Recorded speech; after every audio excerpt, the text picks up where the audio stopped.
She sat quietly near the window, her small hands folded neatly in her lap, legs swinging just above the floor. No older than 9, the black girl wore a simple white t-shirt and a pair of jeans, her eyes wide with wonder as the plane rose above the clouds. She didn't fidget, didn't speak, just stared out the window like it was the most peaceful place in the world. But peace never lasts long when ignorance is nearby. From across the aisle, a sharply dressed woman leaned forward, her voice cutting through the hum of the engines. "You're in the wrong seat," she snapped, her tone wrapped in condescension and something darker. The little girl turned, startled. "I'm sorry," she whispered. The woman didn't wait for an answer. Without warning, she slapped the girl across the face. Gasps erupted. A man dropped his headphones. A flight attendant froze mid-step, and for a second the entire cabin seemed to stop breathing. But then someone stood. One passenger, one voice. And what followed would shake every person on board. Who was this child? Why was she traveling alone? And who was the stranger who dared to speak when everyone else fell silent? Let us know where you're watching from, because what happens next proves silence isn't safety, and courage doesn't always wear a uniform. Amara James boarded the plane with quiet confidence, the kind her mother had taught her to carry when the world might not be kind. At just 9 years old, she moved with a poise that surprised most adults. Her small hands clutched the straps of a faded pink backpack, worn at the edges and filled with neatly packed books, a snack bag, and a carefully folded letter from her mother, tucked inside the front pocket like armor. It was her first time flying alone, crossing states to spend the summer with her father, and though she was nervous, she smiled at every flight attendant, nodded politely at strangers, and whispered, "Thank you," each time someone helped her along the way. The cabin buzzed with the soft murmur of travelers settling in. Tray tables clicked shut, seatbelts snapped into place, and overhead compartments thudded closed. The sky outside glowed a pale blue as the plane taxied forward, carrying its passengers not just to new places, but new intersections, where stories they hadn't expected would soon collide. Amara reached her assigned window seat in the premium cabin and slid into it without hesitation. Her ticket had been printed clearly. Her seat was 6A. But the moment she sat down, a chill entered the air. It came from across the aisle, from a woman in her early 50s, draped in a navy silk blazer and pearls that seemed too heavy for her neck. Mrs. Lindstrom barely glanced up from her phone before raising a sharp eyebrow, frowning at Amara like she'd wandered in from the wrong world. Her eyes narrowed with quiet judgment.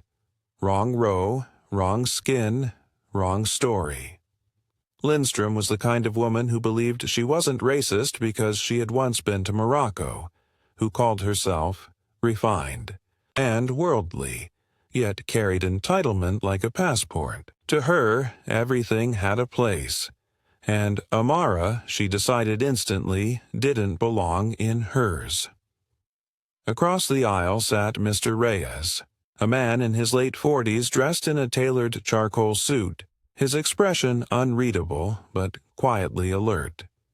He watched, everything with the quiet patience of someone who had seen injustice too many times to be surprised anymore. A federal attorney by trade, Reyes was traveling to a conference hoping to catch some rest mid-flight. But as the plane began to rise, he noticed the exchange of glances, the way Lindstrom's eyes narrowed, the way Amara's body tightened slightly in response. The engines hummed. The cabin lights dimmed. Passengers pulled out tablets, headphones, books. But beneath the calm surface of routine, something was shifting. tension moved silently like turbulence before it shakes. No one could hear it yet, but it was coming. The plane had reached cruising altitude when Mrs. Lindstrom finally spoke, her voice sharp enough to slice through the soft hum of the cabin. "Excuse me," she said, leaning over the aisle toward Amara, her lip curled in quiet disdain. "Are you sure you're in the right seat?" Amara blinked, startled but polite. "Yes, ma'am. This is 6A, she replied, her voice barely above a whisper. Lindstrom gave a clipped laugh, the kind that meant no humor. "Premium class, huh?" She glanced toward the other passengers, hoping to find agreement. "Where are your parents?" Amara sat a little straighter, hands folded in her lap. "I'm flying to see my dad. My mom booked the ticket." A few heads turned now. Eyes flicked toward them, then quickly away. No one spoke. No one intervened. Lindstrom's smile vanished. "You're flying alone in premium. That doesn't seem right." She waved over the flight attendant, a young woman with a polished bun and worry already growing in her eyes. "Can you please check her ticket? I don't think she belongs here." Amara's face flushed with confusion and quiet shame. The attendant hesitated but leaned in and asked gently for the boarding pass. Amara handed it over without protest. After a quick glance, the attendant confirmed what should have ended the conversation. "She's in the correct seat, ma'am. 6A is hers." Lindstrom huffed and sank back into her chair. "Figures," she muttered under her breath, just loud enough for Amara and the rows around her to hear. "Playing the system." Amara turned her face toward the window, willing herself to disappear. She tried to adjust the tray table, hoping to find some distraction, but in doing so her elbow accidentally nudged the edge of Lindstrom's designer purse resting on the armrest between them. It was a tiny movement, barely a touch, but it set Lindstrom off like a spark in dry. "Grass, you little brat!" she shouted, and before anyone could process what was happening, her hand swung sharply through the air and slapped Amara across the face. Gasps erupted. The sound cracked through the cabin like thunder. The flight attendant froze. A man 2 rows back dropped his glass. A baby started crying. But the loudest thing in that moment was the silence that followed. Amara sat motionless. Her hands hovered in the air as if still trying to understand what had just happened. Her cheek turned red, not from the pain, but from the heat of humiliation. No one moved. No one spoke, except for one man. Mr. Reyes slowly removed his headphones. He had seen enough. He had watched the tension build, watched the glances, the smugness, the quiet cruelty. He stood from his seat, not with anger, but with authority. His eyes met Lindstrom's as he stepped into the aisle. He didn't raise his voice. Not yet, but the moment he rose, the air in the cabin shifted. The silence had been broken. Now came the storm. Mr. Reyes stood slowly, his movement deliberate, his expression unreadable but firm. The silence in the cabin hadn't yet settled when his voice cut through it, calm, but with an edge that commanded attention. "Ma'am," he said, his tone razor-sharp, "you need to sit down."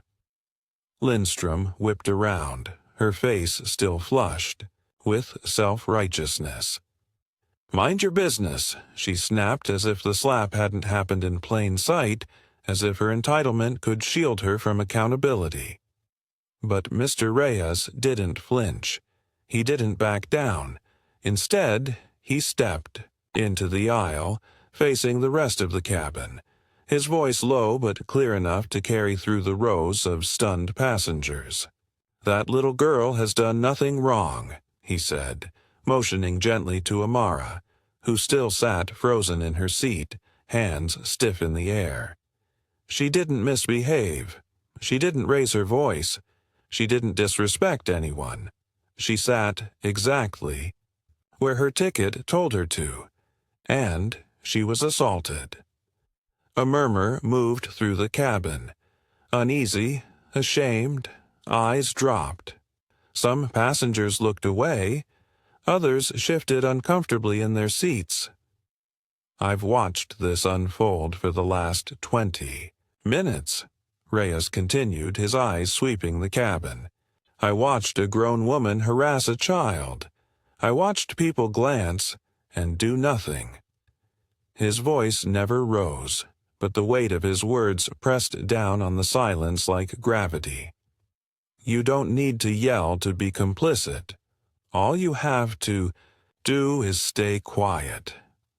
He turned then, crouching beside Amara's seat. His voice softened, his posture gentle. "You did everything right," he said to her. "You were kind. You were calm. You were respectful. And that's brave. Braver than everyone who watched and waited and hoped someone else would speak first." Amara blinked slowly, her lip quivering, but she didn't cry. She just looked at him, her eyes holding that familiar flicker of hope that maybe, just maybe, someone saw her. Mr. Reyes looked back at Lindstrom, who now stood flustered, defensive, clutching her purse, like it could protect her from consequence. "Since you've asked who I am," he said coolly, "let me introduce myself properly. My name is Daniel Reyes. I'm an attorney with the Federal Civil Rights Division. I'm on my way to a discrimination hearing in Washington." The irony hit like turbulence. Several passengers audibly gasped. A woman 3 rows back covered her mouth. Reyes took out his badge, not as a threat, but as a statement. Then he calmly turned to the flight attendant who had been frozen in disbelief. "Please inform the captain. This incident must be documented immediately." The attendant nodded, words caught in her throat and rushed to the cockpit. Within minutes, the captain emerged and quietly spoke to Lindstrom, whose face had drained of color. She sputtered protest, but it was no use. The captain's voice remained quiet, professional, unyielding. She was escorted to the rear of the plane. Not arrested, not yet, but removed from the space she had polluted with her hate. As she disappeared down the aisle, not a single passenger spoke up for her. Not one voice offered her the defense she'd felt so entitled to just moments before. Amara's small shoulders relaxed slightly. She looked up at Mr. Reyes as if seeing him clearly for the first time.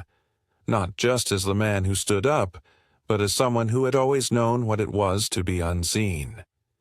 The plane flew on, but the atmosphere had changed. The silence that returned wasn't the same. It was heavier, honest, the kind of silence that sits between people and asks them what kind of world they're willing to live in, and whether they're brave enough to change it. The cabin lights dimmed slightly as the plane settled into its quiet rhythm again, engines humming beneath the weight of everything that had just unfolded. Amara sat still, a cup of water now resting in her hands, her small fingers wrapped around it like it might steady the world. Her cheek still held the faint shadow of what had happened, but her eyes, though tired, were no longer wide with fear. They were focused, thoughtful, watching the rippling clouds out the window as if searching for something beyond them. Mr. Reyes eased into the seat beside her, his movements careful, unintrusive. He didn't speak right away. He let the quiet settle first, honoring the stillness she needed. When he finally spoke, his voice was softer than before. "Are you okay?" Amara gave a tiny nod, then took a small sip from the cup. She glanced at him, her voice barely above a whisper. "My mom always tells me, when things get hard, to stay calm and stay small." Reyes blinked slowly, something deep tightening in his chest. He looked at her, really looked, and saw not just a child, but a girl already learning to fold herself down to survive. He reached into his jacket pocket and pulled out a card. It wasn't just his business card. It was something more. A plain white card handwritten in blue ink. He held it out to her. "You don't have to stay small anymore," he said gently. Amara took the card, her brows furrowed slightly as she read it. "This seat is yours, in every room you enter." She looked up at him, confused but curious. "What does it mean?" Reyes leaned back in his seat, letting the memory wash over him. "When I was your age," he began, "I was pulled off a plane, too. They thought I didn't belong in first class because my mom wore scrubs. A woman said she was sure we had boarded by mistake. No one said anything, not even the flight crew." He paused, staring down at his own hands. "I remember sitting in the gate afterward, wondering if I had imagined it, wondering if maybe I really didn't belong. And I decided that day, if I ever saw someone else being made to feel that way, I wouldn't stay silent. Not again." Amara's lips parted, her eyes wide with something new. Recognition. Not pity, not sadness, just the quiet realization that someone, somewhere, had carried this feeling too, and survived it. Mr. Reyes smiled softly. "You deserve every seat you earn, Amara. Not because of your silence, not because you stayed small, but because you showed up." She looked back down at the card, holding it tighter now. A simple slip of paper, but in her hands, it felt like armor, like proof. The plane flew on, still miles from its destination, but somehow, something had already landed. Something between them, between two lives separated by time but connected by experience. This wasn't just a flight anymore. It was a full circle. One child left behind. One child protected. And one man who refused to let history repeat itself. The plane began its descent, and the clouds gave way to city lights blinking like stars flipped upside down. The cabin had returned to a hush, but it wasn't the same kind of quiet as before. Now it was thoughtful. A kind of reverent stillness that comes after something sacred has happened.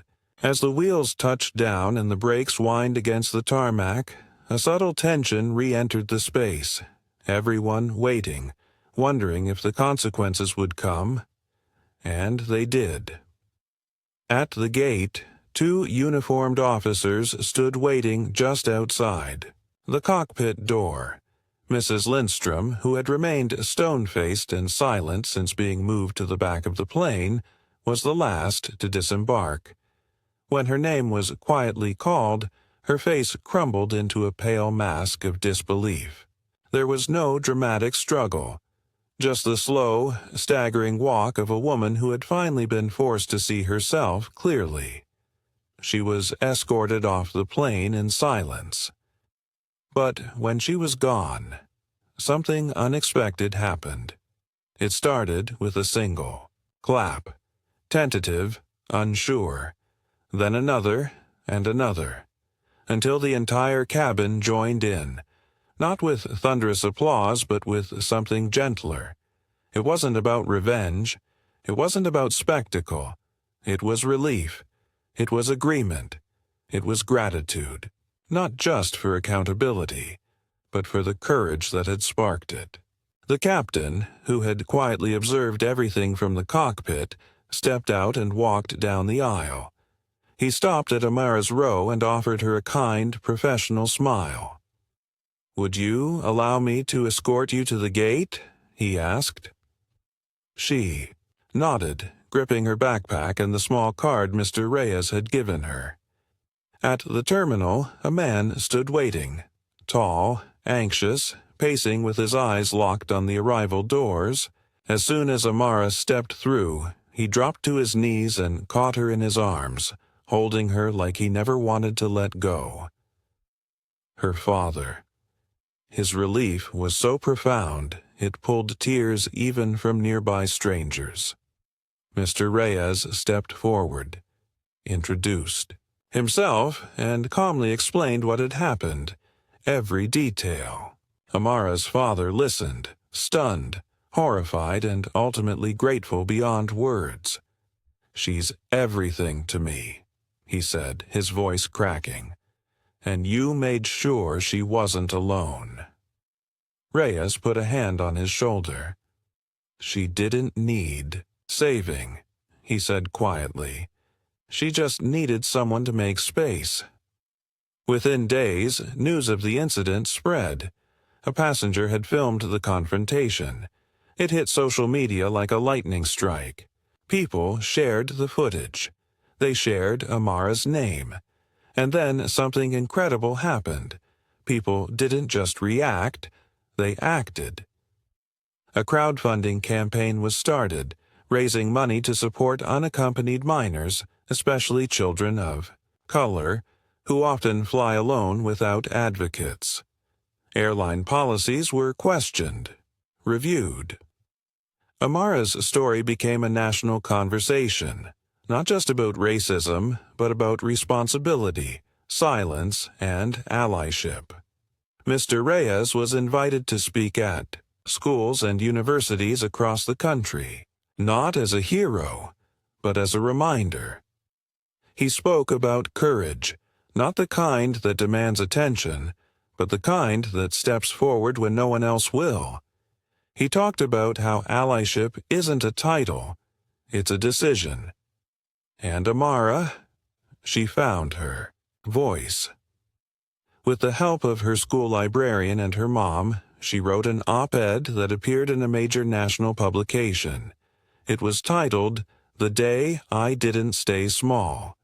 In it, she wrote about fear, about silence, about how being brave doesn't always mean standing tall. It sometimes means just staying still when someone wants you to disappear, and how one man's choice to speak changed everything. She ended it with a line that would be quoted again and again. "He stood up for me, but first I had to stay standing." And with that, a little girl once taught to shrink became a voice, too big to ignore. The sky outside that plane hadn't changed. The clouds still drifted. The sun still broke through. The world kept spinning, indifferent to the moment unfolding midair. But inside that cabin, something shifted. Something quiet, but lasting. One child, with nothing but her silence and strength, stood her ground. And one man, with everything to lose or gain, chose to stand beside her. In doing so, 100 silent strangers learned what real allyship looks like. Not loud, not rehearsed, but true. She didn't scream. She didn't run. She just stayed still, until someone else chose to move. Have you ever been in a moment where speaking up felt risky, uncomfortable, or out of place? Have you ever seen someone look around and wonder if anyone would defend them? If anyone even noticed? Sometimes silence is the easiest thing in the world, but courage doesn't wait for comfort. It waits for conviction. Don't underestimate your voice. It might be the one thing someone else is waiting for. If this story moved you, share it. Let someone who's ever felt small know that they're not alone. And don't forget to subscribe, because every child deserves to feel safe, and every injustice deserves to be seen. Until next time, stand up, even when the seatbelt sign is on.